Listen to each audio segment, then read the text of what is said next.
Hey guys, Ryan here for Bender Wins. Hope everyone's doing well today. Here with your daily free picks. So today's video, guys, brought to you by betopenly.com, the world's first peer-to-peer sports betting site. If you haven't checked them out, guys, definitely need to check them out. Tons of value. I was on there yesterday. I know a lot of you guys are on there now because I saw like a lot of my bets up there from yesterday's game, and you guys would have won, right? So before I get into today's picks, guys, something really quickly.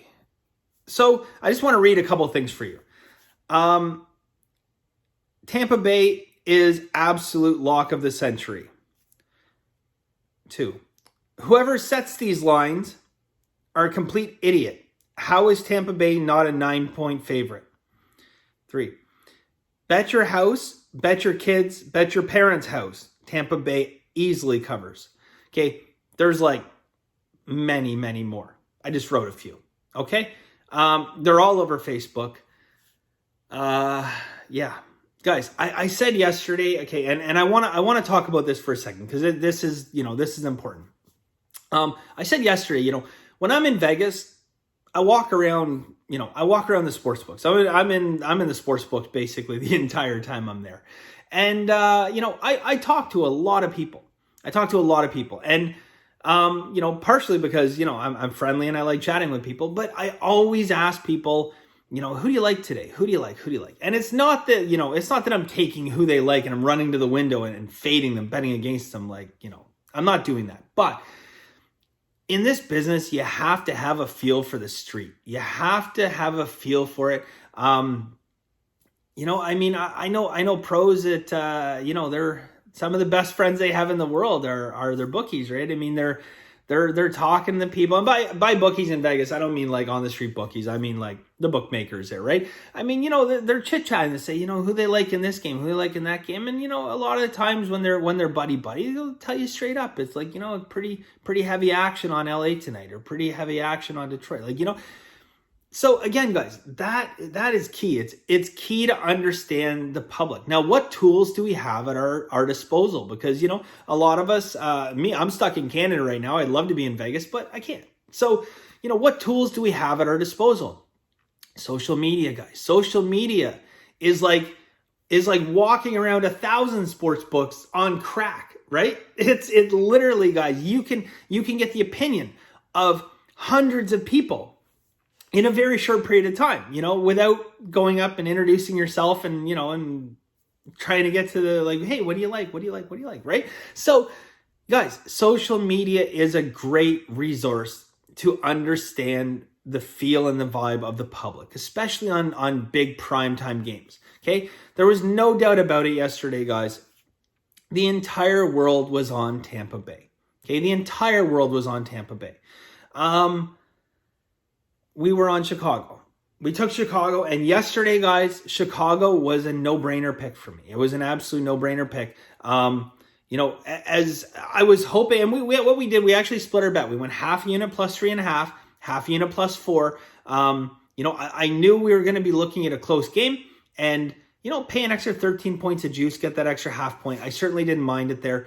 But again, guys, it's so important when you're sports betting that you not fall into these trap lines. It's why, a lot of times, I discuss, in my Masterclass videos about how to avoid trap lines and the importance of it. By the way, next Masterclass video is coming out today. But again, guys, it's so important that you gauge basically the vibe of the street, for lack of a better term, the vibe of the street. What does the public like? And sometimes, you'll get the public split down the middle. That's fine. But, if all the public is on one side of a game in a primetime game, I'm not saying you have to fade them, or I'm not saying you have to fade them and go the other way. I'm saying you probably shouldn't be on that side. But in yesterday, guys, we did find a lot of value on Chicago. Okay. What did I say yesterday? There was 10 different steam and reverse line moves, all of them on Chicago, all of them. Okay. Not a single one on Tampa Bay. Okay. The public all over it, guys. 83% of money on Chicago, but only 20% of bets. You know what that means? That 80% of the public went out and bet on Tampa Bay. So again, guys, ask yourself this, Does it feel like a double win kind of? Were some of you guys maybe leaning towards going Tampa yesterday, and you decided that you were either just not going to bet the game, or even better, not only were you not going to bet Tampa, you were going to bet Chicago. And then, at the end of the first quarter, you guys are probably swearing at me like, I was going to bet Tampa. Why did that guy tell me to bet Chicago? Chicago sucks. I hate Bender wins. I hate Bender. I hate everything. I'm sure there's a few guys doing that yesterday. But anyways, we hung on. We got the win, guys. That's the importance of it. One more thing really quickly before I get into it. On that note, okay, media, guys, stay away from listening to media. And I've said this before, but again, how many times are you going to turn on the TV before a football game and you're humming and hawing saying, who am I going to bet? Who am I going to take? And then you get some broadcaster, who used to play Division II ball or something like that. And he comes on and says, Brady's going to pick this defense apart. He's going to throw for 19,000 yards in the first quarter, and he's going to rush for another 500 yards, and he's going to get 14 touchdowns. Like, how many times do you see that stuff where, a broadcaster says, like, this defense can't stop them. They can't do that. And then, you throw some money on there, and completely wrong. Look, a lot of these broadcasters, they understand the game.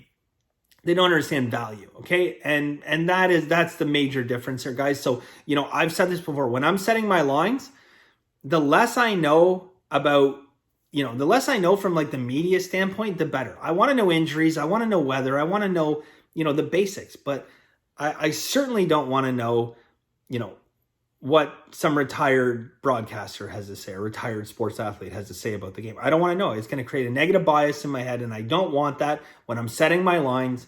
I want to do it completely me. If that makes sense. I hope it makes sense to you guys. Anyways, don't listen to the media. Next time you guys see someone on the media and they say, and they start hyping up one side of a game, okay? I'm not saying don't bet it, don't run out and fade it. But I mean, watch it and tell me next time, how often do they lose? Okay? Same thing. Go on the Score app, okay? Look at the Score app. They have little write-ups every time. Okay? I'm convinced fading those write-ups actually might be a profitable venture, because they'll go out there and they'll be Minnesota hasn't given up a point in the last, 6 quarters, and they're the number one pass defense in the league, and New England can't pass the ball. And then they'll write a very negative kind of one-sided comment. And then I swear 60% of the time the other team covers. So maybe that'll be a new system. Fade the Score app. Anyways, guys, that's enough for today. I'm going to get into it. I have 2 plays for you guys. So yesterday, free picks, guys. We got Atlanta, easy win there. And we had Chicago there. Masterclass. We finished 3-2 overall in the day. We had Tulane yesterday. We had him +7. I thought it was so much value. And actually, one of our Masterclass people actually said that they liked Houston, and I'm like, no, I like Tulane. So my bad. I was wrong. You were right. Tulane looks so good early on. But anyways, guys, I have 3 total picks today. I'm going to give 2 to you guys and 1 for Masterclass. So first, guys, football. Okay, so college football, guys. This game, steam, reverse line move. I've seen very, very nice money distribution, especially on the money line. And that's how I'm going to play this game, guys. I'm going to take Georgia Tech, money line, +175. Okay, +175.